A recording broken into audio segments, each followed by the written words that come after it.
Healthy tasty একটা school tiffin recipe share করব। তার জন্য এখানে নিয়ে নিয়েছি অর্ধেকটা বিট। সেই বিটটাকে গ্রেটারের সাহায্যে ভালো করে কুড়ে নিচ্ছি। তো বিটটা আমার কোড়া হয়ে গেছে। এতে এবার দিয়ে দেবো আমি সুজি। অন্য একটা বাটিতে সুজি, 2 টেবিল চামচের মতো টক দই দিয়ে সুজিটা ভিজিয়ে রাখলাম নুন আর চিনি দিয়ে। অল্প পরিমাণে নুন আর চিনি দিয়ে সুজিটা ভিজিয়ে রাখলাম। তো সুজিটা আমার ভিজে গেছে, 10-15 মিনিট টাইম লাগে।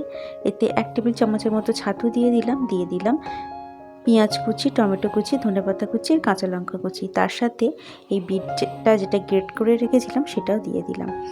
এবার অল্প অল্প জল দিয়ে একটা স্মুথ ব্যাটার তৈরি করব। বেশি জল দেবো না, অল্প জল দেবো। জল দিয়ে একটা ব্যাটার তৈরি করে নিয়েছি। এইদিকে একটা প্যান গরম করতে বসিয়ে দিয়েছি। প্যানেতে অল্প পরিমাণে বাটার দিয়ে এগুলোকে এবার এই ছোট্ট ছোট্ট প্যানকেকের মতো তৈরি করব। চাইলে এটা একটা বড় রুটির মতো তৈরি করে নিতে পারো, কিন্তু বাচ্চাদের যেহেতু টিফিনে দেবো, বাচ্চারা ছোট ছোট জিনিসের প্রতি আকর্ষণ বেশি থাকে, তাই এরকম ছোট ছোট প্যানকেকের মতো তৈরি করে দিলাম।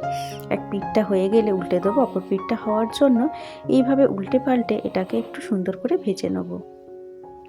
খেতে কিন্তু অসম্ভব সুন্দর হয় আর খুব হেলদিও, যেহেতু বিট দেওয়া আছে। আর বিট আমাদের শরীরের পক্ষে কতটা উপকারী, আর বাচ্চারা তো ভেজিটেবলস একদমই খেতে চায় না।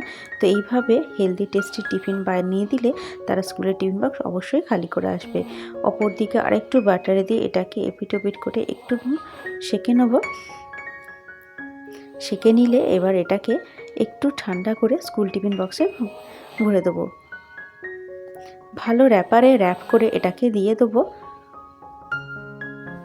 তো 4টের মতো দিয়ে দিলাম এই ছোট ছোট প্যানকেকগুলো, আর দিলাম আপেল, আর দেবো এখানে একটা কমলা লেবু পুরোটা ছাড়িয়ে দিয়ে দেবো, আর কয়েকটা শোক করা আমন্ড বাদাম। তো স্কুল টিফিন রেসিপির সাথে স্কুল টিফিন আইডিয়াটা কেমন লাগলো অবশ্যই কমেন্ট করে জানাবেন। ভালো লাগলে লাইক, শেয়ার, কমেন্ট, চ্যানেলটা সাবস্ক্রাইব করে পাশে থাকবেন। আরও নিত্য নতুন টিফিন রেসিপি পাওয়ার জন্য, ভিডিওটা দেখার জন্য আপনাদের অসংখ্য ধন্যবাদ। সবাই ভালো থাকবেন, সুস্থ থাকবেন আর সাথে থাকবেন।